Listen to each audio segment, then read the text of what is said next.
Hey everybody, today is Monday, August 19th, 2024. Coming up on the show today, from Furiosa, a Mad Max saga, editor Eliot Knapman. With someone like George and Margie, they always had a clear vision and it was always improving. It was always becoming more finessed, even when it reached a point where you thought, well, surely we're done now. This film's locked. It can't get any better. We view the cut a lot of the time in black and white, and sometimes flop as well. It's a great way to watch the cut with fresh eyes. The funny thing about the Australian film industry is we're very tight-knit and reputation is word of mouth, and we don't have that many really big films here. Yes, all that and more on this edition of The Rough Cut.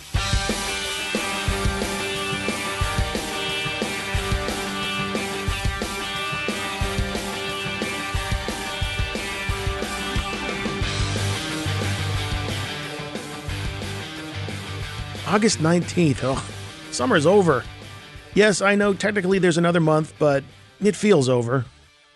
All right, get over it. Still another month of summer for us to enjoy, so let's go enjoy it. Of course, down in Australia, they're thinking, oh man, another month of winter to go. But why check the weather in Australia anyway? Well, because that's where we're off to today. That is where you need to go if you want to talk Mad Max. You like those Mad Max movies? I like them quite a bit myself. The Road Warrior, that's an all-timer. Often imitated but never truly duplicated, as they say. The latest installment of the Mad Max movies is titled Furiosa, a Mad Max saga. It stars Anya Taylor-Joy as the title character and is the origin story behind the same character played by Charlize Theron in Mad Max Fury Road. Our guest on this edition of The Rough Cut is Eliot Knapman. Eliot was an assistant 9 years ago on Fury Road. Now he's a co-editor on Furiosa. We will talk to Eliot about that journey from assistant to editor, plus what it was like to cut Furiosa and work with director Dr. George Miller and his wife, editor Margie Sixel. We'll talk about a lot of things. Before we do, and even before my customary tee-up about our sponsor Extreme Music, a few other quick points. First is, poor Eliot, it's bad enough he had to tolerate my poorly thought-out questions, but he had to do it early in the morning because, the whole other side of the world time zone thing. But on top of that, he had COVID. And I have to say, that is not the first time in recent weeks I've interviewed an editor who had or was getting over COVID. Suffice to say, Eliot persevered and did the interview even though he wasn't at full strength. Now that does not explain the audio being a little rough. That one's on me. When we were doing the actual interview, I didn't quite pick up the level of the noise in the background. I was able to clean it up, but that does squish the audio a little bit to compensate. Kinda gives Eliot that Immortan Joe quality. If you've seen Fury Road or Furiosa, you'll get the reference. But the audio works, even though I wish it was a little better. Hey, here I am talking about audio. What a segue. Did you know that the music for Furiosa was done by Tom Holkenborg, aka Junkie XL? Now, wouldn't you like to have a talent like that providing music for your next dystopian fantasy film? Well, you can when you get your production audio from Extreme Music. Here, let me dial up a little dystopian fantasy music from their website while I tell you all about them. So like I was saying before I so rudely interrupted myself, wouldn't you love to work with Junkie XL on your next project? Well, you can, with Extreme Music. Since 1997, they have been providing filmmakers and artists just like you with the very best in production audio. Music created by multi-award-winning musicians and composers and people like that. Not only Junkie XL, but also big names like Sir George Martin, Exhibit, Deadmau5, the best of the best. You just go to their website, extrememusic.com, sign up for a free account, and do a quick and easy keyword search on things like tempo, lyrics, genre, instrumentation, or give them a track you like as a reference, hence the term reference track, and they will find you ones from their vast catalog that are just like it. You get your tracks served up just how you want them, right down to the length and the stems, so you can dial up exactly what your project needs. It's really fun and really simple to do. You can even do the licensing online, or they can personally lend a hand from one of their many worldwide offices. So the next time you want your film or TV show to sound its very best, visit our friends and sponsor, Extreme Music. All right, time for our little journey down under to commence. Clocking in from Sydney, Australia, here's Furiosa editor Eliot Knapman. I mean, you just sort of stand up and go, like, over here, it's me. I do, yeah, very much so. I can tell that about you. Yeah. I figure since Furiosa is an origin story, I think we should start there with you. And let's talk about how you met the, quote, elusive George Miller and how you joined the Mad Max team. Well, the first time I worked with George was on Mad Max Fury Road, which was an absolute blast. I kind of came on board straight after Gatsby I was kind of looking to have a break. I'm thinking, oh, I need to decompress after this film. And I think maybe a week and a half went by, and I got a call saying, hey, we're looking for an assistant editor on Fury Road. And I couldn't even hesitate, really. So I just went, of course, I'll do it. That was a wild ride, as you can imagine. It was a great gig, great thing to be a part of.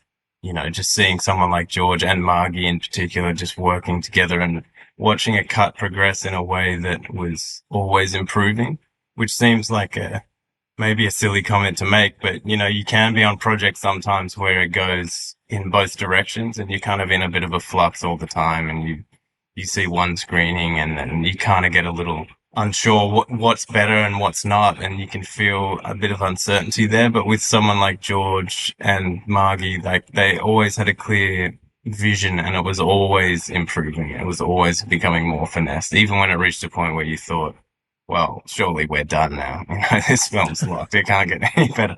They'd still always find a way. Every change was in the right direction.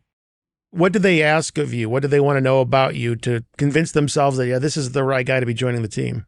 Yeah, that's a fair question. I mean, the funny thing about the Australian film industry is we're very tight-knit and reputation is word of mouth, and we don't have that many really big films here. So after doing something like Gatsby, a lot of what I had learned from that, which is a very technical role, to be honest, being a second assistant, which is just being all encompassing turnovers, sound, music, just having a really good understanding of the process, and also the pressure and the need for doing things quickly and accurately.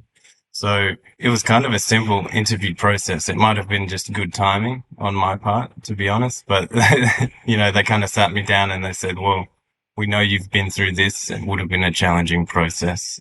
We're looking for a level of experience, but also people that are keen, enthusiastic, with a willingness to learn. And it was essentially that. I had a brief chat and the next minute I was on. So they'd already finished filming by that point. So there was a significant part of the process was over, and they were very much diving deep into the post pipeline. So I kind of just dived straight in there. One of the things that changed significantly from Fury Road to Furiosa is you made the jump from assistant to co-editor. Yes. How did that happen? Yeah, it's an interesting story. So I did 3,000 Years of Longing with George and Margie, and that was a really wonderful film to be on. It was such a beautiful process in general. It was such a good atmosphere. It was super efficient. It was filmmakers making a film they wanted to make for themselves. And throughout that process, I had a few more interactions with George, definitely compared to Fury Road. I did things like the temp voiceover on that film, which is quite hilarious because my voice is incredibly monotone, lacking emotion, even enthusiasm at times. And I did a few little cuts, a few reels with George on that. And so as we were approaching the end of 3,000, George called me into the room and just said, look, I'm thinking about having an onset editor on Furiosa, and I'd really like that to be you. So he works with a first AD called PJ, and who's the best of the best. And he worked on Parasite, and they had an onset editor there. And he'd kind of talked to George about that, and that got George really excited. So that's sort of the beginning. I was called on set, and I just sat next to the video split operator using the video split material, and pretty much take by take, I was doing a cut super fast that George could review it almost instantaneously. And as you can imagine, that was quite an intense process, but it was really enjoyable for me, actually, because when you're in that environment and you have almost the entire set waiting and watching everything you do live, most of the time, the first time I'm watching my cut, everyone's watching it. And in a weird way, for someone with my lack of full-on editing experience, it was really good because it allowed me to just be completely instinctual, be fast, just do it purely based on feeling. And luckily, my instincts often aligned with George, and I was on the right track. Not always, but I had a good sense of things, I think. Well, aside from the obvious change of your credit, was there anything significantly different about how Furiosa was done versus 9 years prior? 9 years is a long time with Fury Road.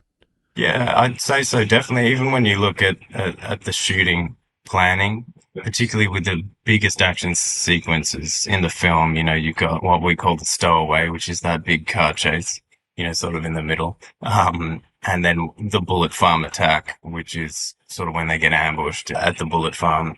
So those two sequences are incredibly complex. I'd say a big difference is just the evolution of technology since Fury Road. So they did a lot of previs work. They did a lot of planning. Guy Norris, the second unit director, he had a really fantastic system of doing previs, which was not just beneficial to the cut and how they were going to shoot it. It was really useful for the safety of the stunts and planning where the cameras are going to be, where basically everything is going to be before they even started shooting. I'd say that's one of the most significant differences was an ability to plan almost in a three-dimensional space exactly how and what they're going to shoot and in what way. I had read that George Miller actually had a script for Furiosa pretty close to what you ended up with even before Fury Road. I think it was going to be an anime movie called The Peach, I think. Were you aware of Furiosa before or during Fury Road? And when and how did you know it would become this feature that you would end up co-editing? Well, I didn't really know at the time of Fury Road anything about there being another film. Not until probably towards the end of that process did I hear whispers that there was another film. I did hear that I think they were even planning to maybe make Furiosa before Fury Road at one stage. With George, I know he always has stuff in development. He always has, even as we speak, I'm sure he's working on something, but he plays the long game. So it didn't surprise me whatsoever that he had a script for Furiosa well before even Fury Road existed. In light of that, I didn't really know much about Furiosa coming up until the last maybe 4 or 5 years. And I heard whispers and I thought, with our job, it's often hard timing wise. You don't know what's going to align at the right time. But of course, the thought of something like that is very appealing. With a franchise film, you generally accept that the references are purely the films that have come before in terms of style and substance.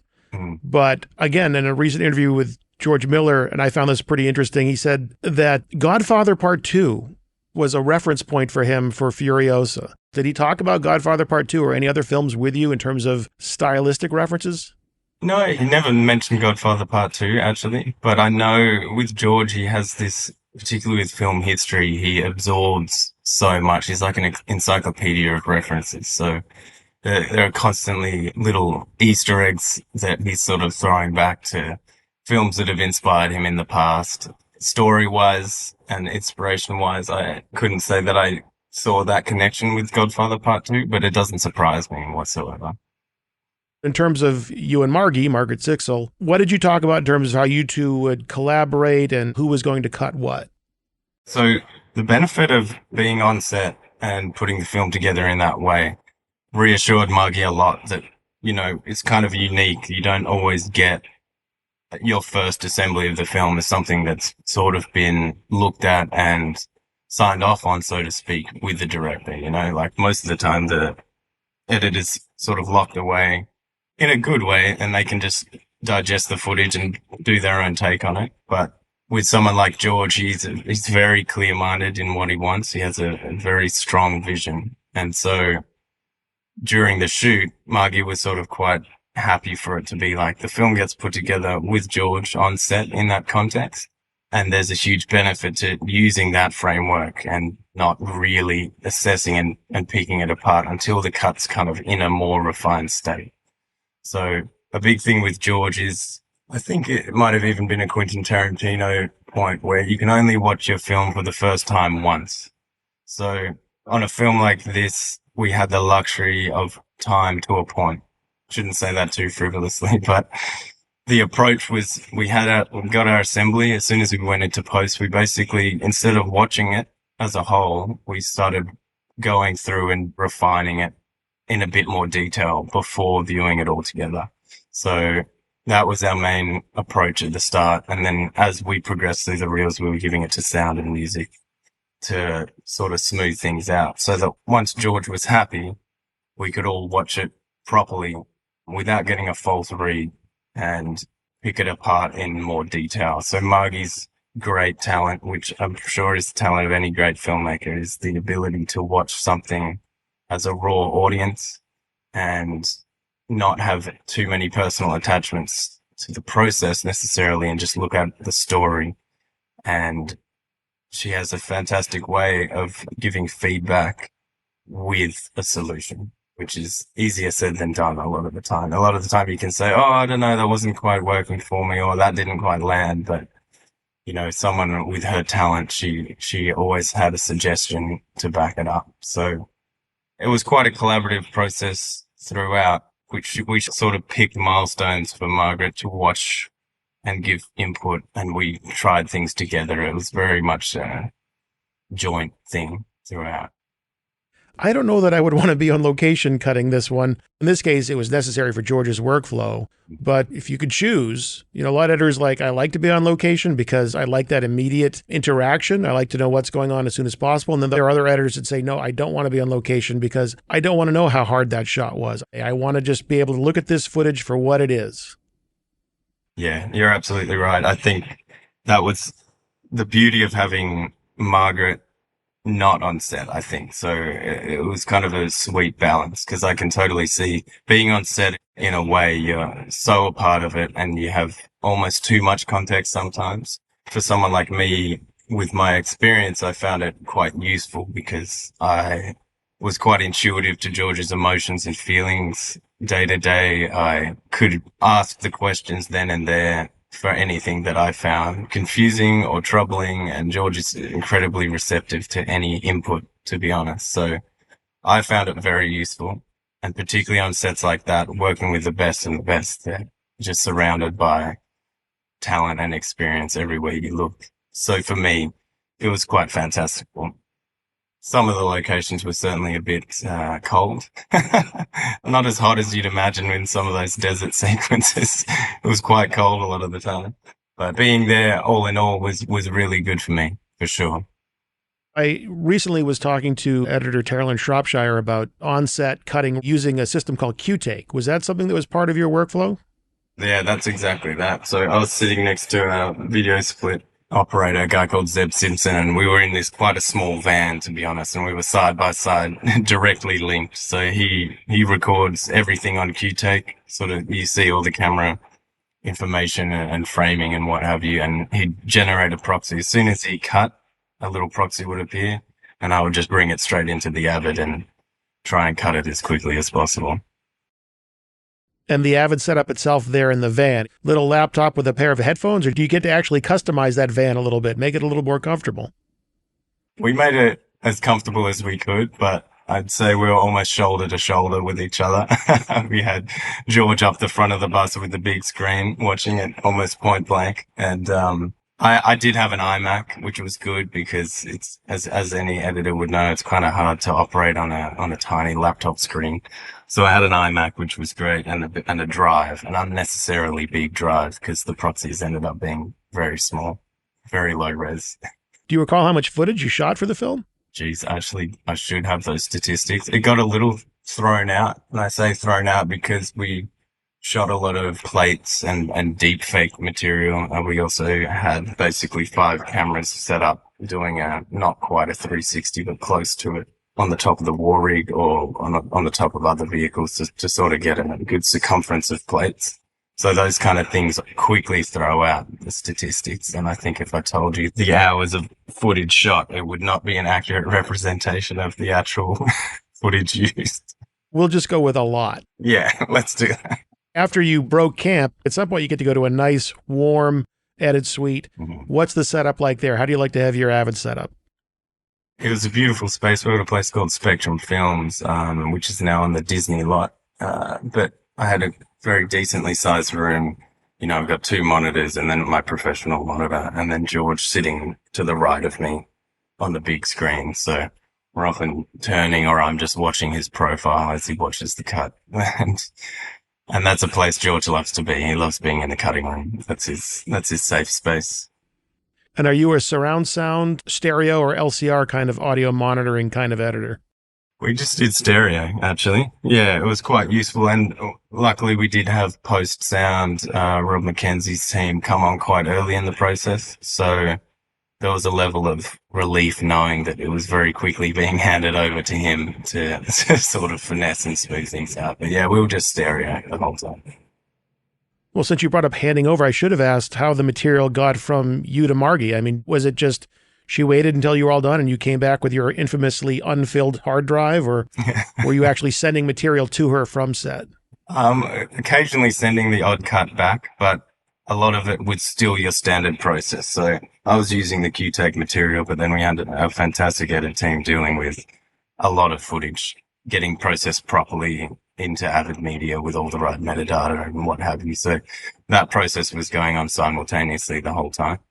And it wasn't really until close to the end that we brought the QTake cut back and the team helped us all rebuild it in the proper media form.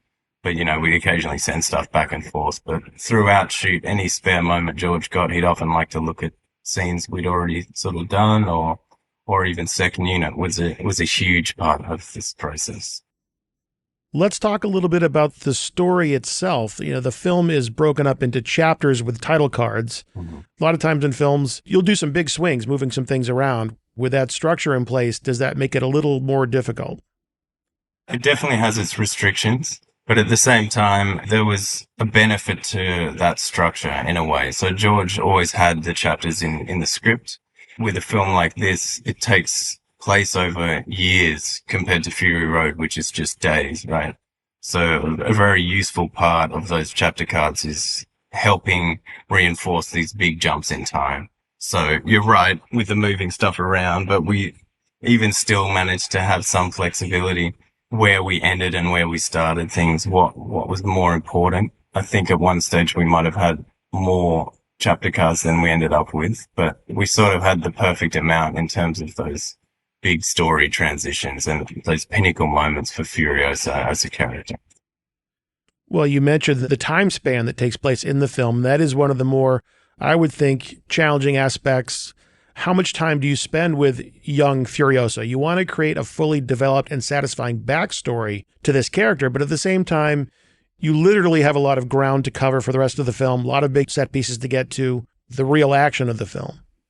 Yeah, the opening of the film definitely had its challenges. The main one being that we wanted to make sure young Furiosa was always active throughout. So from the moment she gets grabbed, the main driving force that we're going for is that she's never really passive, even as a little girl. And similarly with her mother, you know, there was a lot of little things, as you described, that we needed to establish, but we needed to sort of do it without losing momentum, only gaining it. I think it helped a lot having someone like Alyla Browne, the young Furiosa actress. She was fantastic. She brought a lot to that role, I think. So that backstory is so crucial, really. You get a sense of the strength of the people of the Green Pace. You get Furiosa's determination, even at a young age. You get her mother, who's trying not only to save her daughter, but almost equally important, if not more so, protecting their home from marauders, right? Because that pole of inaccessibility is the only reason it survived so long, because it's completely isolated and just out of reach of the fallout. So we definitely worked on the opening of the film a lot. We wanted it to be as quick as possible, but not to lose out on any of those fundamental points. So you actually open the film with a voiceover. Yeah. And I believe it's the character History Man. That's right. So you start off with his voiceover, and then none throughout the film, and then back to him again at the end, and then also Furiosa doing voiceover at the end. Mm-hmm. Was that always scripted that way, or was there more VO in different places to work through the different chapters? How did that all come about? Definitely the later History Man stuff was scripted. The early History Man was something we actually added a bit later. That was one of Margie's ideas, actually, which is, I think it was quite useful. So the character of the History Man, even though he's subtle, he's almost always present at the right moments. And he gets to witness the severe trauma of Furiosa losing her mother, you know, in quite a horrific way. And he has a connection with her, right? So it seemed quite useful to have him as almost this overseeing, not necessarily narrator, but he's present in the story the whole time. And how about her voiceover, Furiosa's at the end? So we did it both ways. We had the history man saying those final lines himself, but we thought it quite powerful, her taking over the story at that point, particularly because you're then leading into Fury Road in a sense, and it's sort of her final words and her final say against Dementus. Well, I'd asked you about the challenge of getting from the backstory into the main story, young Furiosa into older Furiosa. Mm-hmm. You know, once you're actually into the movie, you have a similar thing to consider, and that's you've got these fantastic action sequences, but they can't just be fantastic action sequences. They actually have to help guide the narrative, as opposed to, you know, sometimes when films don't get that part right, it's literally like hitting pause on the film. And as exciting as the sequence might feel, it actually slows things down. Mm. For example, the stowaway chase, the warrig chase, very exciting, but also moves the story forward. Tell me about working in those key story beats into the action so that you can accomplish both. An exciting set piece that still gives the story forward momentum. That's absolutely a crucial part of that action sequence is Furiosa's engagement and her instinct for survival. So throughout all the chaos, there's that fundamental through line of she's got to act together. She knows what she needs to do to survive. Her plan has been thwarted in a way. You know, she's got a little bike set up under the rig. Her plan is basically to take this opportunity to escape. And that very quickly goes astray. As soon as that, you know, the Octobus's crew start attacking the warrig, she loses her bike and she's got to shift her direction and her plan and basically survive. So having that as a constant grounding force is really useful in a way. And someone like George, he knows the importance of not just having exciting action, but having it all connect. Everything has a causal relationship to each other, right? So every cut has intent and it has momentum. So we're setting up the pace, but maintaining that storyline throughout is super essential. Yeah. I'm sure anybody listening is like, just get to the warrig. Ask him about the stowaway chase, because that is just such an amazing 15-minute sequence. I wanted to start by asking about, and maybe this is what you were describing earlier, there's something I read about called the Proxy virtual production system, also called Toy Box. Mm-hmm. And I'm quoting here. This elaborate previs tool, as I call it, utilizes performance capture and real-time rendering of the Unreal Engine, and that enabled you to plan the sequence's 197 shots, filmed on 78 separate days. I think that was what you were addressing earlier, but if you could elaborate more on this Toy Box system and how it works. I mean, it was quite incredible. So Guy Norris, the second unit director, has a very active involvement in this, but even before the shoot had started, they were having these Toy Box sessions, and George would be looking at the action in a three-dimensional space and essentially planning shot by shot what he wanted and how they were going to do it practically. So that's one of the biggest benefits, I think. It's not just having a clear shot list that you need, but also the practicality of how you're going to shoot it. So Toy Box was incredibly useful throughout that process. I mean, second unit, as you said, they were shooting that sequence for the entirety of the shoot. Second unit shot more than main unit did, and they were on for longer than main unit did on this production. So it was quite a momentous occasion once they got to their last day of the stowaway shoot. That's I remember there were many cheers, that's for sure. So we had that previs framework. That the big thing I found when cutting the sequences with the live action footage is you really need a level of temp visual effects to feel the momentum of the cuts. So the previs was the very first version of that, getting a sense of the speed, the action, the impacts, what have you. And that quite quickly led to us in post using an internal post-viz team for the same reasons. Because what you find anytime that there's significant blue screen or things that feel static, even if they're shot quite dynamically, you do need some sense of the context of the background of where the surrounding bikes are or things of that nature. But I find that stuff incredibly useful for the cut, for sure. Would the toy box actually render out files that you would use in the Avid as your previs, as your storyboard that you're building on, or does it really not apply to actual editing? They did give us sort of a rough proxy. I was known for my my bash comps, so I would often use the CG elements of a shot from the proxy in quite rough comps. Luckily, George is very forgiving and he has a fantastic imagination, so he often found it helpful for the same reason. So we did use that in a sense as the baseline a lot of the time. And then as my bash comps became harder and harder to watch, and particularly in post-production, we definitely gave it to the post-viz guys that really smooth things out quite a lot. I believe the film was shot at 48 frames per second. How does that affect you in post? You also already mentioned you had that 5-camera rig. Typically, how many cameras were you shooting? I mean, generally speaking, it would be about 3, particularly on main unit. Second unit was all 48 frames. A lot of main unit was 48 frames. We sort of shot at 48 more and more as time went on, and obviously some shots warranted a higher frame rate still. The main impact really in terms of process is just that editorial team having to deal with a lot more volume.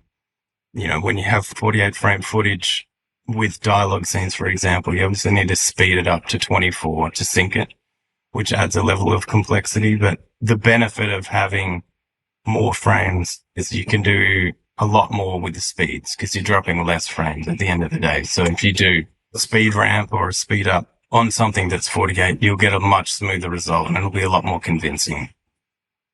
As we've discussed a few times now, this is a franchise. Mm-hmm. And I think you might have hinted at this earlier with your sound team, repurposing sound elements, things like engines from Fury Road. Mm-hmm. Are there things you can go back into that George Miller library and say, okay, we're going to bring that forward here and either work with it as is or modify it for Furiosa? There was definitely a level of that. So I think they dug deep into the archives of Fury Road and looked back on a lot of those references. But funnily enough, Rob and his team, I think, did a lot of new recordings of their own. You know, the Warrig, particularly in Furiosa, it's the Warrig in its prime. It's sort of particularly its maiden voyage, right? So they needed to come up with something really unique and powerful in a way that wasn't quite the same as Fury Road.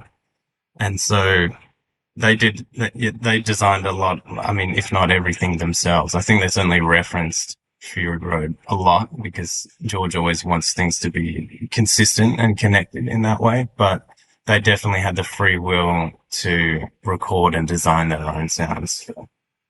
Did you get to do any Immortan Joe temp VO? I mean, right now with my current COVID voice, I probably could have, but not then. Thank God.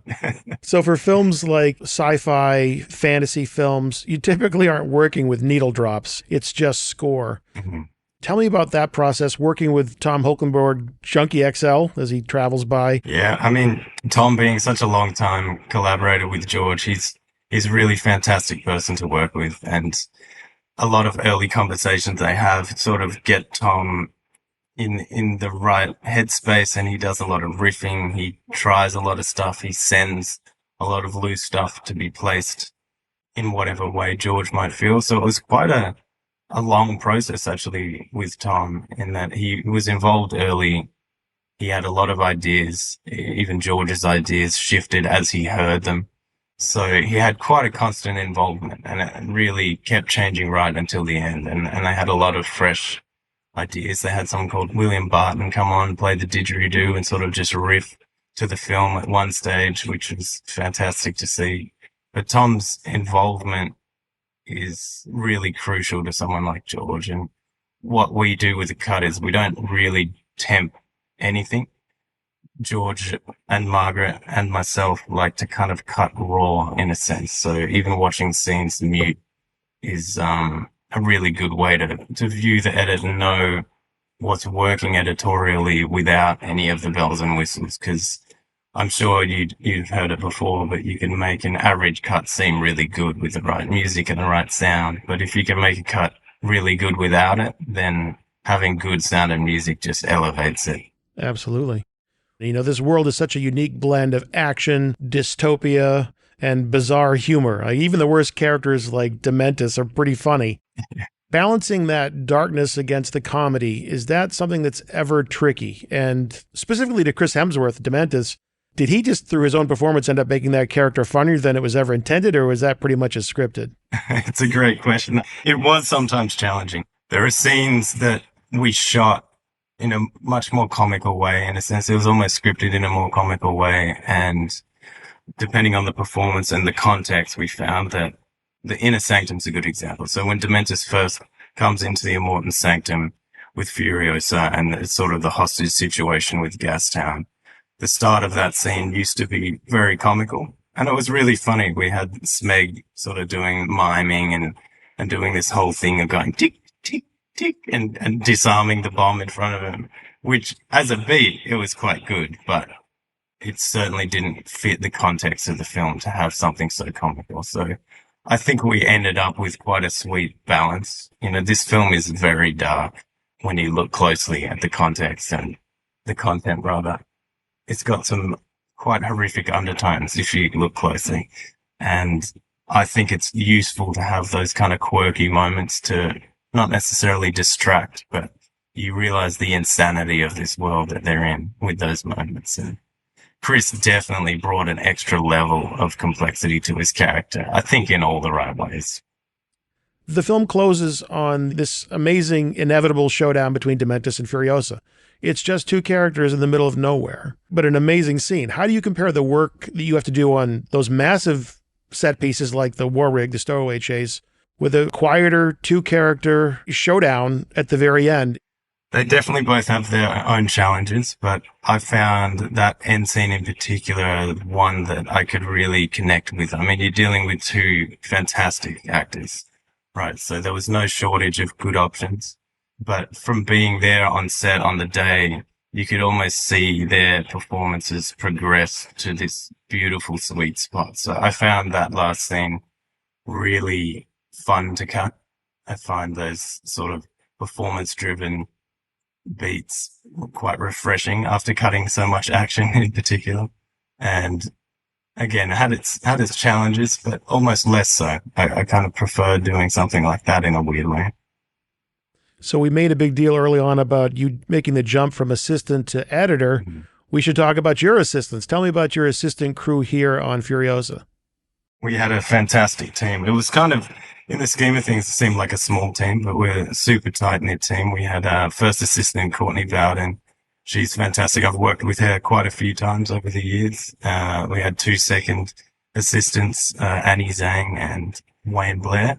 And then we had a couple of visual effects editors and a visual effects assistant. And we're all in the thick of it, but able to have kind of the best time in a way. I think the roughest time for the guys was probably during the shoot, dealing with that inundation of footage while I was sort of removed to a point. Oh, we had the best team. I couldn't speak more highly of the guys, and we kind of still managed to have fun and not lose ourselves completely throughout it. It was fantastic. So a concept that's been debated here on the podcast recently is the notion of having to be an assistant first before becoming an editor. Being an assistant first, it does sound like it really paid dividends for you as an editor because of the technical nature of George's process. But rather than answer for you, I'll just ask you, how do you find that being an assistant has helped make you a better editor? Well, definitely the main thing is having just a really good understanding of the entire process. So that's something I could definitely say was a huge advantage for me on this film, is that being in a technical role for so long, dealing with all the other departments for so long, you get a great holistic view of the process. What's tricky in post in particular is knowing what the priority is at any given time, right? So everything is urgent. Everyone always needs everything now or yesterday. And what I found by being in this new position, but having that background, someone like George was very trusting of me and my input. And I had a great relationship with all the post departments, sound, music, visual effects, and DI. So the channels of communication were very open. You got a lot of talented people, but not a lot of egos, and that makes things super smooth. So my assisting background definitely gave me a benefit of speed, clear communication, and definitely a technical confidence or knowing when to push back or when not to. Does George do any audience test screenings? And if so, what did you learn from those screenings? We did a couple. On this film, we wanted to hold off, or George in particular wanted to hold off until the cut was in a good enough state. So I think a lot of people would be able to relate to showing cuts to audiences or even studios when they're not ready as a sort of dangerous thing to do, because you can get a very false read. You can get a lot of feedback that isn't necessarily reflective of real story problems if the cut isn't in a good enough state, particularly with an audience, because you can have all the caveats of, oh, you know, the sound is very rough or with visual effects is far from done. You can say all those things, but as an audience, particularly one that's not actively working on the film, it pulls you out very quickly. So you might get reads on things that are actually not an issue if they're done properly. So we did a couple of recruits in the end, but it was quite late in the process. And it was very useful. George loves hearing feedback of any kind. I'm trying to think what we gained specifically. We really just reinforced a lot of our instincts already, which is the pace thing, making sure we kept momentum particularly in the earlier parts of the film. All in all, I think the cut had progressed enough by that point that there was no massive curveball that came out of them, which was reassuring. How about after the film came out? Have you had a chance to see it with a paying audience yet? And if you have, was there anything that stood out to you about any of their reactions? I have once since. It's funny. I find Australian audiences are quite quiet. Australians are quiet? I mean, I don't know about as people, but generally speaking, in the cinema, we're a lot less vocal. I've had the best time going to the cinema in the States because everyone is so reactive and vocal. I'm not sure if we're just too subdued, but, I mean, it's always interesting to hear when people laugh. I'm always surprised by the things that people might laugh at that I hadn't quite thought of before. All in all, it's a good experience, but always an odd one, I think, particularly for editors to watch something in that state. You never want to say that the film isn't perfect in every way, but you'll always see things. And I'm sure George is the same. And Margaret, you watch your film and be like, ooh, maybe I could have trimmed that a little bit or taken a little bit off that. I almost feel like I have to disqualify the stowaway sequence because it is so epic. Mm. But what was the most fun scene to work on in the film? Probably either the inner sanctum, which is Dementus' first arrival in the Immortan's lair, or the end scene. Those are the two scenes that I really enjoyed working on, very much so. I think just great performances, plenty of options, challenging in all the right ways. Those are probably my highlights for sure. Just like Fury Road, Furiosa is about to have a black and chrome version released. Why does George do that, other than because he can? And are you involved in that at all? I wasn't involved in it this time. On Fury Road, I was around while they were doing that. A good context to this is actually we view the cut a lot of the time in black and white, and sometimes flopped as well, flopped and black and white, which I think some people have done the same, but it's a great way to watch the cut with fresh eyes, particularly flopping it, but black and white as well. It has a way of honing you in on what's important in the shots and doing that properly, not just with me putting an Avid desaturated effect on the whole film, but doing it properly with someone like Eric Whipp and finessing it. It really does give you a different feel in a really interesting way, I find. So now that your career is in high gear with Furiosa, you got a co-editor credit, what would you like to tackle next? Well, I potentially have something on the horizon at the end of this year, but my main focus is just to keep the momentum and get more experience. I think anyone that works in film knows that there's always more to learn. It doesn't stop. So I'd like to just keep cutting and absorb as much as I can. I absorbed a lot from George and from Margaret and hope to keep that momentum. All that time you spent cramped in that van paid off because it was a really cool movie. I love the Mad Max movies, but they always give me weird dreams, so hopefully they had no lasting impacts on you. It might. Not gonna lie. I'm not kidding. Those movies freak me out. I love them, but I couldn't imagine living in that world for months at a time as the editor. I guess that's why they hired Eliot and not me, among about a million other reasons, I'm sure. A warm and hearty thanks to Eliot for powering through his illness and talking to us despite being down under the weather. You get it? Down under the weather? I'm sorry. Let me make it up to you and give you some info you can really use. And that is to let you know that there are some cool new things in Media Composer for you to check out. There's this transcript tool, you see. It's part of Phrase Find. And it automatically, if you want, transcribes your source clips and gives you a window that you can use as a reference, or even to quickly string together a cut from the transcribed dialogue. It can do a lot of other things too, but I only have you for a minute, so that's all I'm going to talk about. But you can see that and some other fun new features by checking out the Media Composer page on avid.com. Well, that is all for today. I hope you liked it. You may have noticed that the spacing between episodes has grown a tiny bit, but don't worry, we'll get back on a more regular schedule once the summer's over. So maybe use this free time to go back into the Rough Cut archives and listen to one you haven't heard before. Or spend the time with family and friends if that's your thing. Better yet, spend time with them and make them listen to the podcast. Do that and you won't have to worry about spending time with family and friends anymore. But I will still be here for you. I have nowhere to go. Until the next one, this is Matt Fury thanking you for joining me right here on The Rough Cut.